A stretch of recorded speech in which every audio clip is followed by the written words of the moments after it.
Hey brothers, welcome to Fix Diaries, and in this video we're going to be looking at all the changes that have been implemented on Getaway. Note that these changes aren't made by the original author, and these are simple changes made through the use of a plugin to ensure a better versus experience. So let's get into the patch notes, shall we?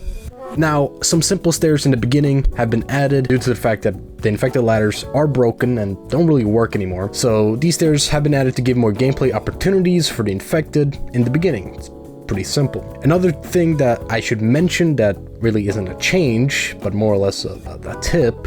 When you get to the water section as an infected, you have to be mid-air to spawn. The water is kind of weird and I don't really know why it's like this, but if you want to be able to spawn consistently as an infected, make sure to jump and spawn in air. Flying also works, to be fair. On the second chapter, major changes have been implemented, such as adding fence gates and barricades to prevent long charges and, adding weapons and stuff like that. But let's delve deeper into the first major change. Now, this chapter, when we played it for the first time, was notorious for being painful to play as a survivor due to really how easy it is to get charged and smoked. And when you're in that cycle, it's easy to run out of ammo before really you make any sort of major progress. So to provide a better experience, a better, less dreadful, horrifying experience, we've added multiple barricades to make sure that once you get charged, you aren't charged all the way back into fucking Narnia. Some other minor changes include adding a infinite MP5 pretty early on in the map to sort of fix that ammo issue, fixing the drop so survivors can't really come back, which nullifies the entire infected attack at that point. On the third chapter, there are two major changes. Now, the problem with the third chapter is that it's very reliant on spitcharges. So the first major change was to make it so that the infected don't rely on spitcharges as much. Now, this is really difficult because I can't really alter the entire map layout, which means that I had to get creative. What I mean by creative, it's essentially just spawning more fucking chargeable cars.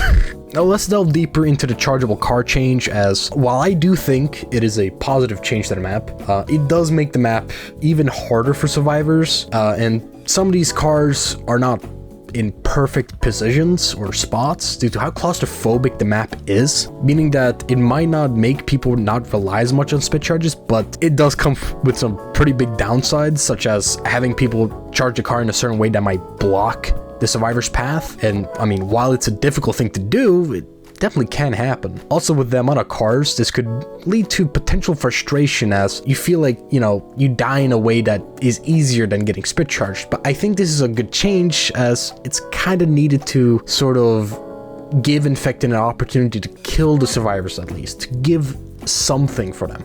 But as said, with the amount of cars, this could lead to a lot of potential frustration, meaning that if that happens in a near future versus game, what I want to do with this map is to limit the spit to 1 and remove some of the cars that are in bad spots, thus kind of not really fixing the problem, but making it more bearable. It's a flawed system, but it'll work better in my opinion. But that is if it leads to that amount of potential frustration. Now, there is actually a second major change that I didn't really touch on, and that is that I added a drop at around the 35 to 40% mark. Now, the reason why I added this drop is to yet again give another variety in terms of how the infected can attack. Not solely relying on spit charges, but setting up so you can have perfect coordination and attacks on these smokes, and I don't know, man.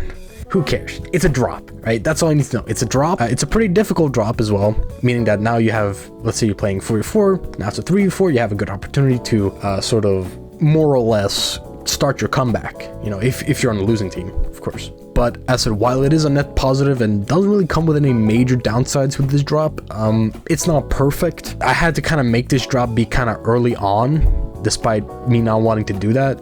And the main reason is pretty simple. It's the only room that was big enough for a drop. That is literally the only reason. So there was no other opportunity. I wanted to actually add more choke points, more drops, but it was really difficult to do that with it being super claustrophobic. And as I said, this is the only room that is big enough, so I think this is the best drop that you'll get.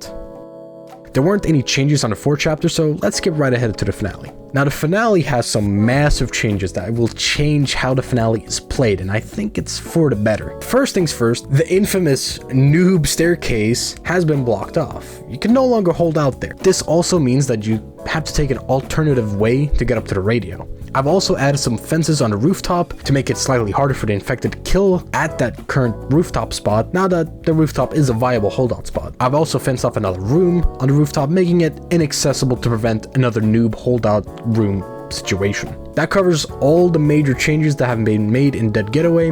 Hopefully this will lead to a more fun experience when playing, so have fun boys and keep throwing, fellow deadweights.